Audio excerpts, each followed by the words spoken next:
નમસ્કાર દર્શક મિત્રો, દૂરદર્શન સમાચારમાં આપનું સ્વાગત છે। સૌપ્રથમ જોઈએ મુખ્ય સમાચાર।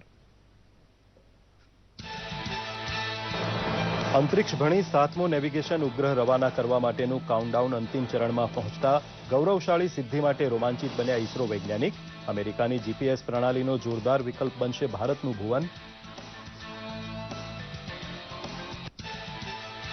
ખાંડની ભાવ સપાટીને કાબૂમાં રાખવા રાજ્યોને પોતાની રીતે સ્ટોક લિમિટ નક્કી કરવાની સત્તા આપતી મોદી સરકાર।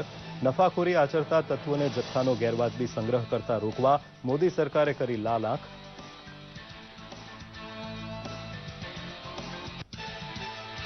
નોન ક્રિમી લેયર સર્ટિફિકેટની આવરદા 1થી વધારી 3 વર્ષ કરવાનો જનહિતકારી નિર્ણય લેતા મુખ્યમંત્રી આનંદીબહેન પટેલ। લાખો વિદ્યાર્થીઓ તથા નોકરી વાંચુકોને દાખલો વારંવાર કઢાવવાની કડાકૂટમાંથી મળી રાહત।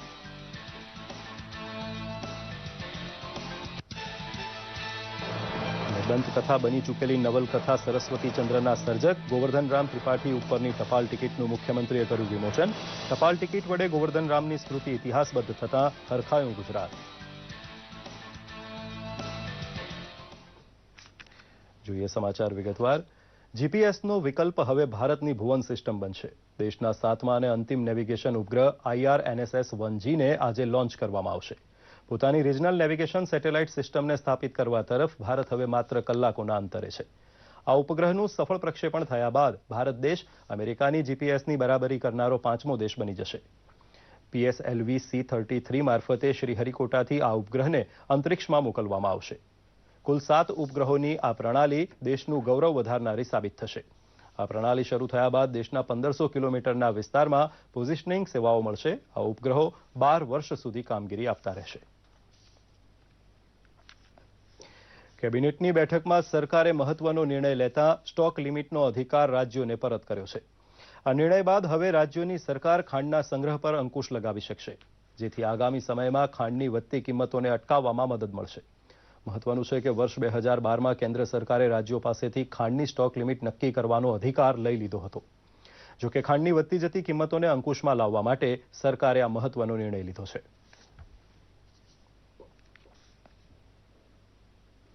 ભારતીય નાગરિકોએ વિદેશમાં સંતાડેલું કાળું નાણું શોધવા માટે સર્વોચ્ચ અદાલતે રચેલી સીટ દ્વારા પનામા પેપર્સ લીકના પગલે 100 લોકોને નોટિસ પાઠવવામાં આવી છે। સીટના ઉપાધ્યક્ષ એવા નિવૃત્ત ન્યાયાધીશ અરિજીત પસાયતે કહ્યું છે કે પનામા કેસમાં કોણે કોણે કાયદો તોડ્યો છે તે શોધવાનું કામ ચાલુ છે। કટક ખાતે એન્ફોર્સમેન્ટ ડિરેક્ટોરેટ, એક્સાઇઝ તથા આવકવેરા અધિકારીઓને સંબોધતા તેમણે આ માહિતી આપી હતી। પનામા પેપર લીક મામલામાં 400થી 500 નામ હોવાથી ક્રમશઃ નોટિસ પાઠવવાનું ગોઠવાયું છે। સર્વોચ્ચ અદાલતે સહારા જૂથને ગઈકાલે હુકમ કર્યો હતો કે તેમની કુલ સંપત્તિનું વિવરણ સીલબંધ કવરમાં 11મી મેના રોજ અદાલતમાં જમા કરાવવામાં આવે। રોકાણકારોના નાણાં પાછા વાળવામાં નિષ્ફળ રહેલી સહારા કંપની સામે ચાલતા કેસમાં ગઈકાલે સેબીએ કહ્યું હતું કે રોકાણકારોની મૂડી પાછી વાળવાનું ભંડોળ ઊભું કરવા માટે સહારાની સંપત્તિનું વેચાણ કરવા તેણે 2 એજન્સીને કામ સોંપ્યું છે, જે 4 મહિનામાં કામ પૂરું કરવાની છે। મુખ્ય ન્યાયાધીશ TS ઠાકુરની ખંડપીઠે સહારા જૂથના વડા સુબ્રતો રોયને સંપત્તિ વેચાણ માટે પેરોલ આપવાનો ચોખ્ખો ઇનકાર કર્યો હતો। સુબ્રતો રોય 2014થી દિલ્હીની તિહાડ જેલમાં છે। ગતિશીલ ગુજરાતના શિલ્પી એવા મુખ્યમંત્રી આનંદીબહેન પટેલે વધુ એક જનહિતકારી નિર્ણય લઈ નોન ક્રિમી લેયર સર્ટિફિકેટનો સમયગાળો 1થી વધારી 3 વર્ષ કરી આપ્યો છે। પરિણામે લાખો વિદ્યાર્થીઓ તથા નોકરી વાંચુઓને મોટી રાહત થઈ છે। સામાજિક અને શૈક્ષણિક રીતે પછાત વર્ગ તથા બક્ષી પંચમાં આવતા તમામ વર્ગની યુવા પેઢીને હવે અનામતનો લાભ લેવામાં સરળતા રહેશે। નવા નિયમનો અમલ શરૂ થઈ ચૂક્યો હોવાથી જિલ્લા સમાજ કલ્યાણ કચેરી ઉપરથી આ અંગે વધુ માહિતી મેળવી લેવાની મુખ્યમંત્રીએ તેમના ટ્વીટમાં અપીલ કરી છે। આપણા મૂર્ધન્ય સાહિત્યકાર સાક્ષર ગોવર્ધનરામ ત્રિપાઠીની સ્મૃતિમાં ભારત સરકાર દ્વારા બહાર પડાયેલ ટપાલ ટિકિટનું વિમોચન ગઈકાલે મુખ્યમંત્રી આનંદીબહેન પટેલના હસ્તે કરવામાં આવ્યું હતું। આ પ્રસંગે મુખ્યમંત્રીએ સાહિત્ય સંસ્કૃતિના જતન સંવર્ધન માટે યુવા પેઢીને પ્રેરિત કરવાનું સમાજ દાયિત્વ નિભાવવા સાહિત્યકારોને આહવાન કર્યું હતું। આ પ્રસંગે chief postmaster general lieutenant kernel Shri Chauhan, Gujarat સાહિત્ય અકાદમીના અધ્યક્ષ ભાગ્યેશ ઝા, જાણીતા સાહિત્યકારો રઘુવીર ચૌધરી, માધવ રામાનુજ તથા અન્ય મહાનુભાવો ઉપસ્થિત રહ્યા હતા। મુખ્યમંત્રીએ ગોવર્ધનરામ ત્રિપાઠીની પોસ્ટલ સ્ટેમ્પના વિમોચનને ગુજરાતના સાહિત્ય જગત માટે ગૌરવરૂપ ગણાવ્યું હતું। જગતે કરેલો હું આનંદ અનુભવું છું અને આવા શોધો મનોભાવ કરવા જેવું છે. લિસ્ટ બનાવવું જોઈએ. આ આપણા માટે એક ઘરેણું છે. આ બધું એક પ્રકારનું ઘરેણું છે અને બધા ઘરેણાઓને સાચવવા જોઈએ. આપણે એના સાચવવા જોઈએ. फिलाटेलिक स्टैम्प्स विशिष्ट व्यक्तियों के ऊपर, खास पर्सनालिटीज़ जो है, इसमें पॉलिटिशियंस हो सकते हैं, साइंटिस्ट हो सकते हैं, लीडिंग डॉक्टर्स, एक जो ना आर्टिस्ट होते हैं, और जो ना जिन्होंने अपने जुड़ी फील्ड के अंदर जो ना एक अच्छा नाम कमाया हो, ऐसी कोई भी व्यक्ति और जो जीवित नहीं है, इनके ऊपर खास पर्सनालिटीज पर स्टैम्प्स निकलते हैं.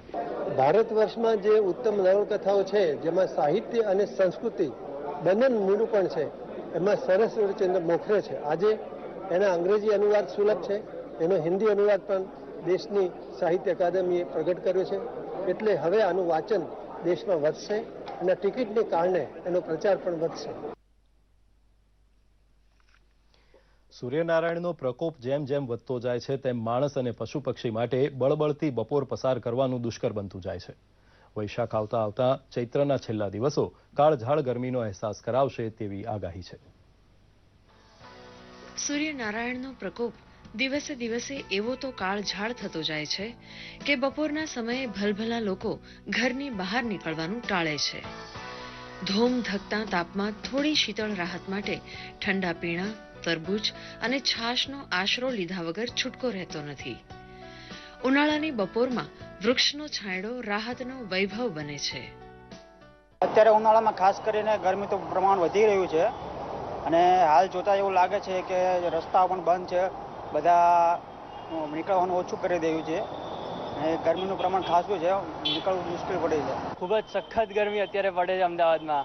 સ્કીન એકદમ બળવા લાગે છે અને ક્યાંય બહાર નીકળવું હોય અને એ બી બપોરના સમયે તો ખૂબ જ કઠિન છે અમદાવાદમાં. અત્યારે તો ઉનાળાની શરૂઆત છે, ગરમી સખત પડે છે.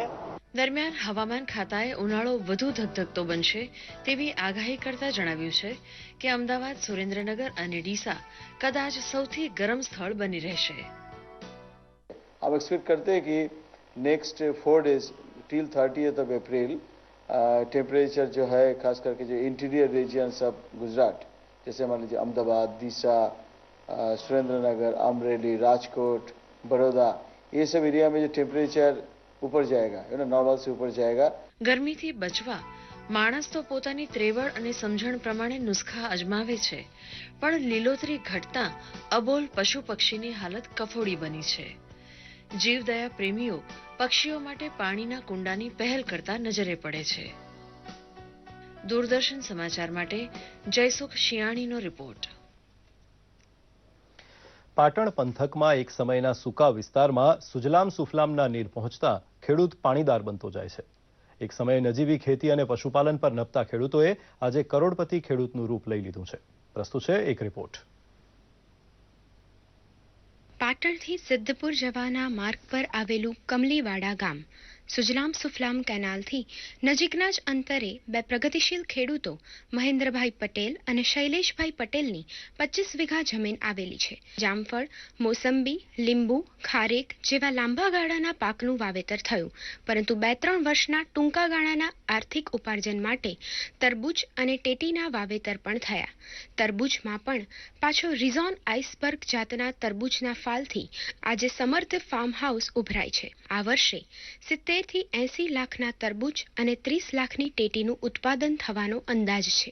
અમે અમારા ફાર્મની અંદર ખારેક વાવી છે, જે ગોલ્ડન રેડ ટિશ્યુ કલ્ચર બિયારણ અમે ઉપયોગ કર્યું છે. લગભગ એક ખારેકના છોડની કિંમત લગભગ 3-1 હજાર રૂપિયા છે અને એવા અમે લગભગ 150 છોડ અત્યારે પ્લાન્ટેશન કર્યા છે અને જેનો અમને 2 વર્ષ 3 વર્ષ આસપાસ એનો ઉતાર અમને મળશે. સરકારના બાગાયત અને કૃષિ વિભાગ તરફથી મળી રહેલા માર્ગદર્શનનું પણ આ ખેડૂતોની સફળતામાં મોટું પ્રદાન છે. સરકારની કૃષિલક્ષી સહાય પ્રોત્સાહન યોજનાનું પણ વળી એટલું જ પ્રદાન.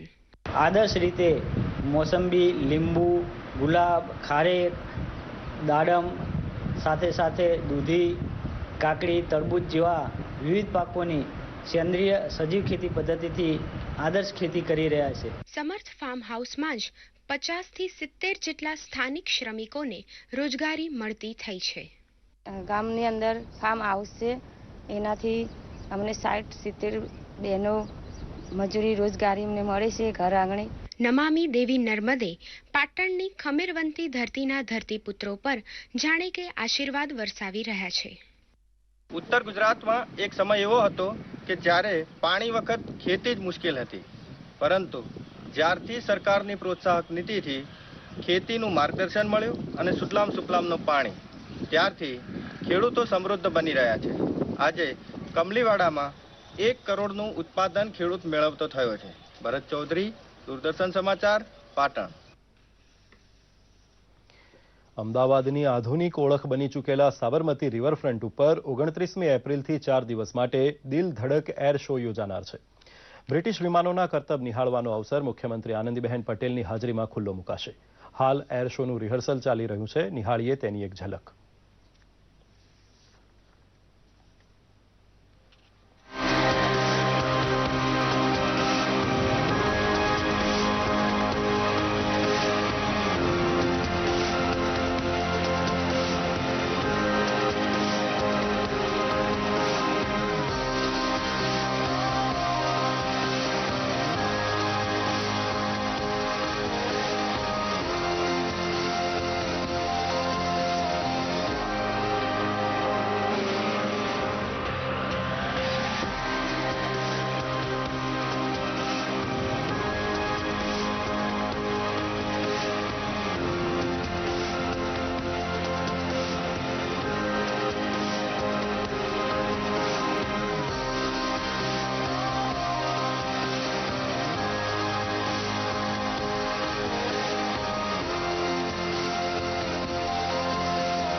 આ બાજુ સંસદની આજની કાર્યવાહી શરૂ થઈ ગઈ છે. નિહાળીએ જીવંત પ્રસારણ.